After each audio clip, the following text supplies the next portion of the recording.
আবার আর একটা নতুন ভিডিও শুরু করলাম তোমাদের সাথে। তো বন্ধুরা কেমন আছো? নিশ্চয়ই তোমরা সবাই খুব ভালো আছো। কদিন ধরে ভীষণ বর্ষা চলছিল, তো আজকে একটু রোদ উঠেছে।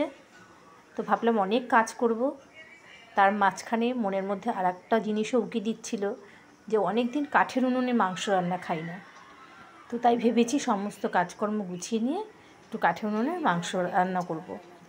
তো দেখো সকালবেলা ঘুম থেকে উঠে চা খেয়ে নিয়ে অনেকগুলো জামা কাপড় কেচেছি। তো সেই জামা কাপড়গুলো প্রায় 6-7টার মতো বিছানার চাদর, কিছু জামা কাপড় সব কেচে নিয়ে মেলে দিয়ে ঘর মুছে পুজো দিয়ে তারপরে চলে যাব রান্নাঘরে।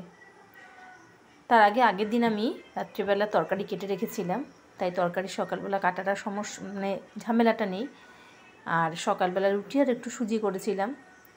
তো এগুলো আমি এই ভিডিওগুলো করতে পারিনি, কারণ ওই যে তোমাদের বললাম যে আমি ফেসবুকটা নিয়ে একটু ব্যস্ত আছি, সেই জন্য মানে ইউটিউবে আমার ভিডিওগুলো আমি ঠিকমতো করতে পারছি না। যেহেতু একার হাতে সমস্ত কিছু করতে হয়, তাই মানে একবার লম্বা করে মোবাইল আর একবার আড়াআড়ি করে মোবাইল, এগুলো ঠিক আমার করা হচ্ছে না।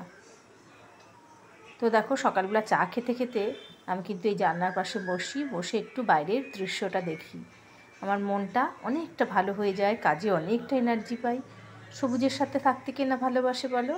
আর আমরা যেহেতু একটু গাছপালা ঘেরা বাড়িতে থাকি, তাই সকালবেলা উঠে পাখির কিচিরমিচির আর সবুজের সমারোহ মনটা কিন্তু অনেকটা ভালো করে দেয়। তার উপর গরম গরম এক কাপ চা, কি ভালো বলো?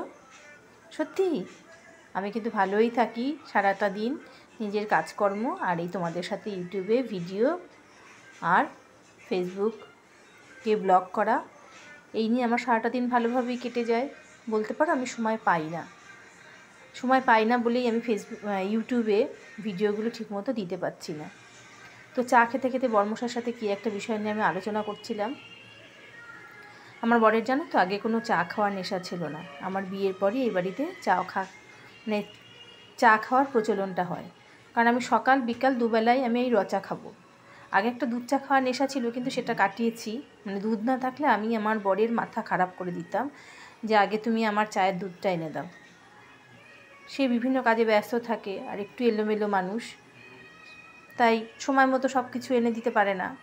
তো আমার থাকতে থাকতে ব্যবস্থা করতে হয়, সেই জন্য আমি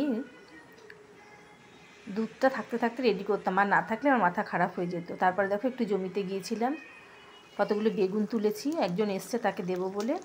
তারপরে দেখো এই যে কাঠের উনুনে মাংস রান্না বসিয়ে দিয়েছি।